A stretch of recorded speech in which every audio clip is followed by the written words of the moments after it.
রাধে রাধে, সবাই কেমন আছেন? সবাইকে গুড মর্নিং বলে আমার ছোট্ট মিনি ব্লগ শুরু করলাম। আমার গাছে স্ট্রবেরি। সকাল সকাল স্নান সেরে চলে এলাম ঘরের কাজে করতে। ঘর ঝাড়ু টাড়ু দিলাম।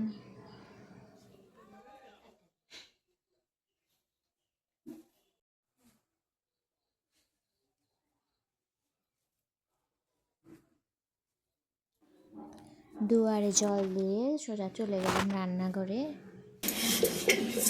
হাতের গ্যাসটা ধুয়ে চা বসিয়ে দিলাম।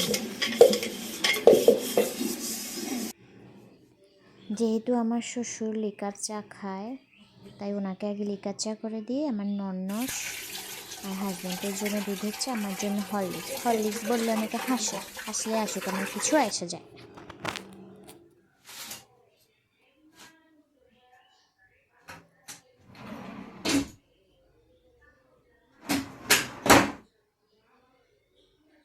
ঘরে গিয়ে জানলা খুলে বিছানার নতুন একটা বেড কাভার বিছিয়ে দিলাম। বেড কাভারটা আমার খুবই ভালো লাগে, কালারটা এত মিষ্টি। তারপর সামনের ঘরটা একটু গুছালাম।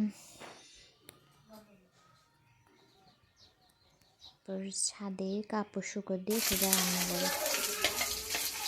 আজকের মেনুতে ছিল লাউ পাতার ভর্তা, ডিম ভাজি, মাছ ভাজি আর ডাল, কারণ দুপুরবেলা নিমন্ত্রণ ছিল, তাই আর বেশি কিছু রান্নাম না। আমি যেহেতু পুজো দিতে পারছিলাম না, তাই আমার হাজব্যান্ড পুজো দিয়ে দিল। আমাকে খুব হেল্প করে উনি।